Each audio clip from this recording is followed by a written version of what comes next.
राज्यामध्ये बहुचर्चित असलेलं नाशिकमध्ये प्रकरण आहे भोंदूबाबा अशोक खरात. खरं तर या भोंदूबाबाचे अनेक कारनामे आता हे समोर आलेले आहेत.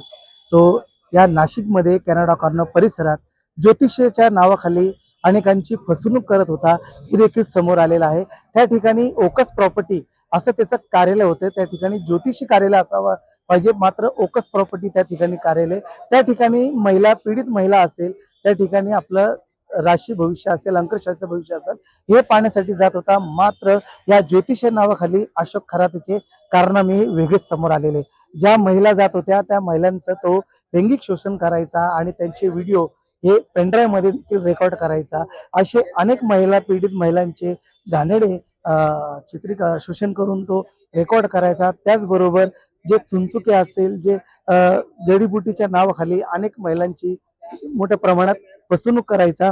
त्याचबरोबर SITच्या पथकांनी त्याला ताब्यात घेतल्यानंतर अनेक वेगवेगळे तपासाला वेग आला, अनेक वेगवेगळे पुरावे सादर झाले.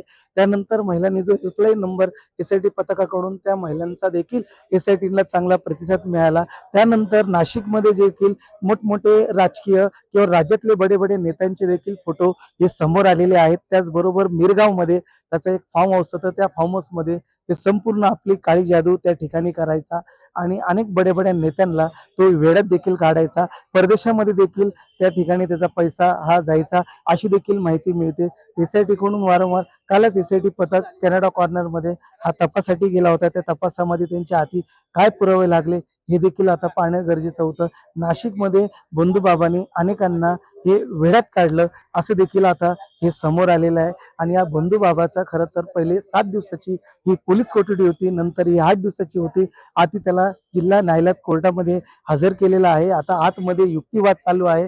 नेमकं SIT पथकाकडून त्यांना 3 दिवसाची पोलीस कोठडी मागण्यात आली. असे वेगवेगळे अशोक खरातबद्दल आता हे पुरावे सादर करताय. कारण की त्या ठिकाणी गेला असं देखील स्थानिक नागरिकांचं देखील म्हणणे, गेल्या 35 वर्षापासून तो त्या ठिकाणी अंकशास्त्र म्हणून त्या ठिकाणी कार्यालय होतं, तरी देखील हे कोणाच्या निदर्शनात का नाही आलं. त्याचबरोबर रुपाली चाकणकर या सदस्य होत्या मिरगाव, त्यांच्या ट्रस्टीला 1 वर्षापूर्वी देखील अनेकांनी तक्रारी दिल्या, मात्र त्या तक्रारी त्यांनी बारकाईने लक्ष दिलं नाही, कारवाई केली नाही. असं देखील रुपाली ढोंबरे किंवा प्रत्यारोप देखील या ठिकाणी सुरू होते. असे वेगवेगळे राजकीयकडून आरोप प्रत्यारोप हे आता सुरू होते. असं एकंदरीत आता बड्या नेत्यांचे फोटो देखील व्हायरल झाले. आता यांच्यावर मुख्यमंत्री देखील आता याकडे मुख्यमंत्रीने देखील लक्ष घातलेलं आहे. आणि बड्या बड्या नेत्यांचे जे फोटो आता व्हायरल झालेले आहे, यावर आता SIT पथकाकडून त्यांना येत्या 3 दिवसाची त्यांना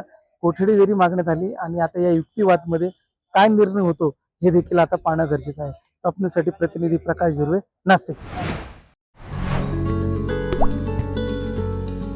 आता जोकासू STP या अत्याधुनिक जॅपनीज तंत्रज्ञानाने सुसज्ज, quick installation, energy efficient, noiseless blowers, low maintenance या आणि अशा वैशिष्ट्यांनी परिपूर्ण जोकासू STP तंत्रज्ञान प्रकल्प उभारणीपासून ते विक्री पश्चात समाधानकारक सेवा देणारी, भारताबरोबरच परदेशात देखील प्रकल्पांची यशस्वी उभारणी करणारी company Deccan water treatment private limited.